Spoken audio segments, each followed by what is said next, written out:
Assalamualaikum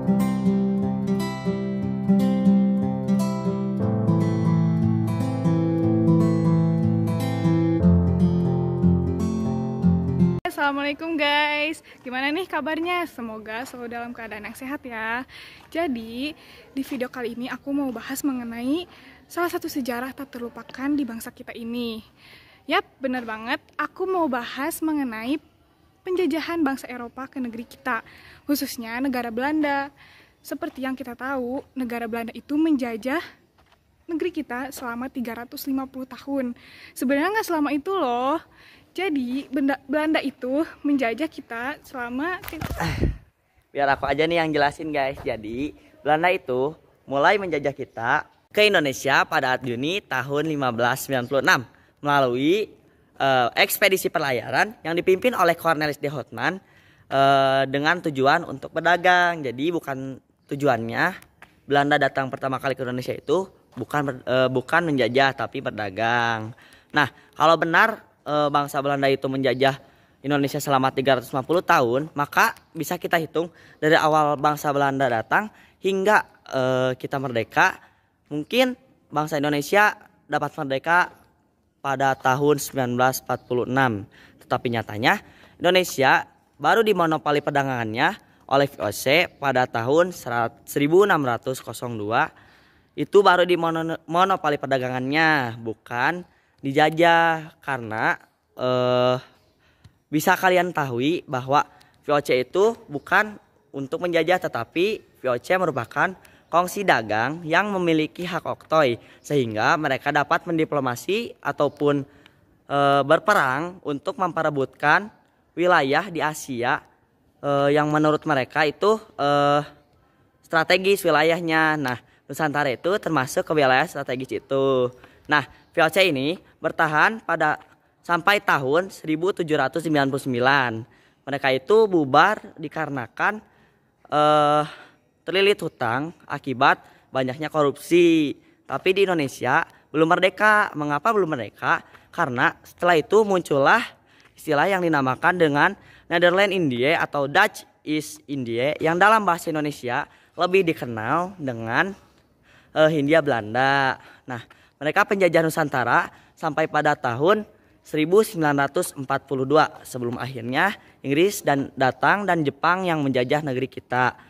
Maka sebenarnya Belanda itu menyerang negara kita selama kurang lebih 340 tahun. Mungkin kayak gitu ya guys, jadi penjelasannya. Intinya kita itu pernah dijajah sama Belanda selama itu loh. Pasti ada banyak dampak yang kita rasakan pada masa penjajahan itu loh.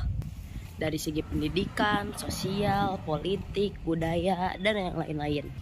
Nah, di sini aku mau ngejelasin kalau misalnya penjajahan di Belanda itu menyebabkan dampak bagi pendidikan di negara kita loh. Contohnya kayak pendirian sekolah-sekolah atau akses-akses yang ada di sekolah juga, itu juga termasuk loh kayak dampak dari penjajahan Belanda waktu saat itu. Dan ada beberapa dampaknya lagi loh. Contohnya tuh munculnya golongan elit cendekiawan di Indonesia, masyarakat pribumi yang mampu membaca, menghitung dan bertulis di sekolah rakyat Volkschool. Jadi itu beberapa dampak positifnya penjajahan Belanda. Bukan semuanya dampak negatif kan, ada juga dampak positifnya. Ini Li.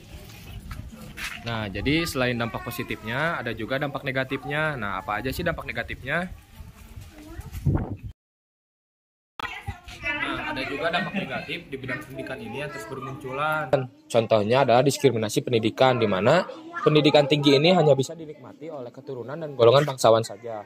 Selain itu, keturunan dan golongan rakyat jelata yang pintar menghitung, membaca, dan menulis hanya dijadikan pegawai rendahan dan dieksploitasi demi kepentingan kolonial.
Terus di bidang sosial dampak positifnya tuh ada munculnya kaum elit terdidik yang awalnya ditunjukkan untuk pemenuhan pegawai pemerintahan.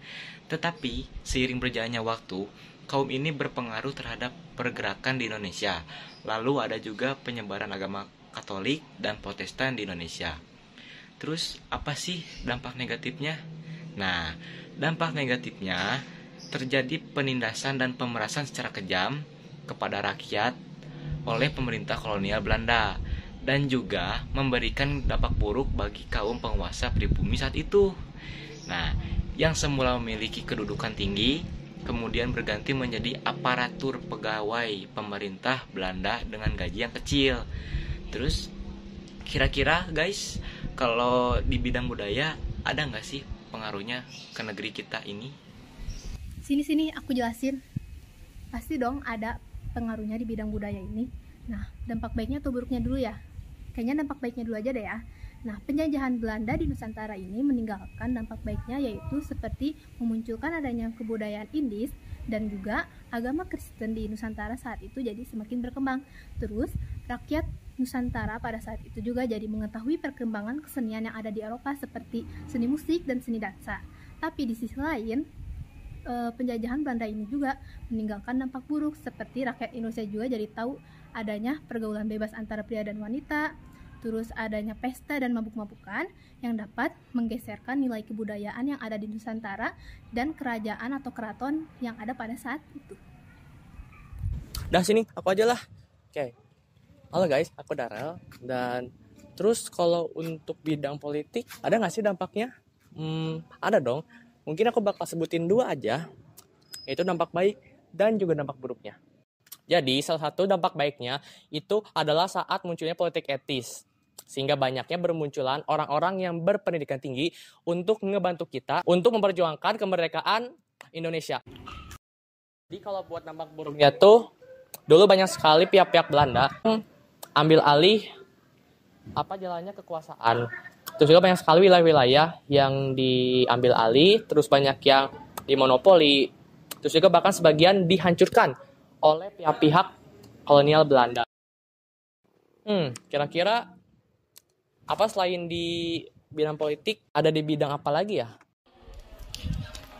Ada dong, yaitu di bidang ekonomi. Nah, salah satu dampaknya itu berkaitan erat dan kehidupan kita sehari-hari loh, yaitu sistem dan alat pembayaran yang kita kenal saat ini merupakan sistem dan alat pembayaran yang pada saat itu pertama kali diperkenalkan oleh bangsa Belanda.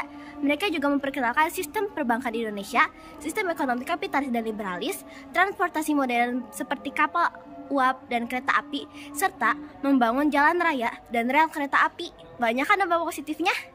Tetapi tentu ada dampak buruk yang kita rasakan. Kebijakan-kebijakan yang mereka terapkan sangat menindas kita, sehingga menyebabkan bangsa Indonesia mengalami kemiskinan dan juga kesengsaraan yang hebat. Selain itu, runtuhnya sistem ekonomi tradisional yang dipakai bangsa Indonesia saat itu karena munculnya sistem ekonomi kapitalis dan liberalis yang dibawa oleh Belanda. Nah, selain itu, seperti yang kita ketahui, adanya monopoli perdagangan yang dilakukan oleh bangsa Belanda oleh kongsi dagang mereka, yaitu VOC, terhadap bangsa kita, sehingga menimbulkan peperangan dan sangat merugikan bangsa kita. Nah, itu dia dampak positif dan dampak negatif dari penjajahan bangsa Belanda terhadap bidang ekonomi. Guys, banyak banget kan dampak yang dirasakan dari penjajahan kolonial Belanda di Nusantara ini. Semoga kita semua dapat mengambil pelajarannya, baik itu dari dampak buruknya ataupun dari dampak baiknya. Nah, segitu aja deh video dari kita. Semoga bermanfaat. Terima kasih sudah menonton. Wassalamualaikum warahmatullahi wabarakatuh. Bye-bye.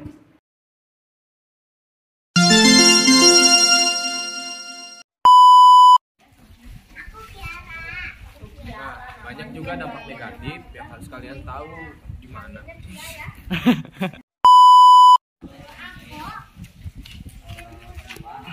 Coba tahu gimana?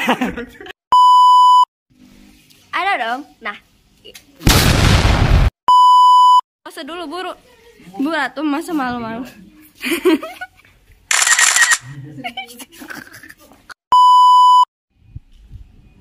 Jadi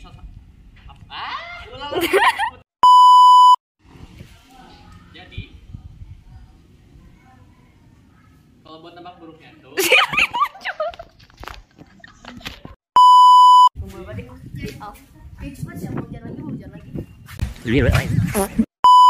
Kawan. Nah, ada juga Kira-kira ada di Ngebelur kan? Fokus. Harus aku tuh buru suapin. Oh, matu bos. Disuapin sama Pakai leungeun atuh meniru.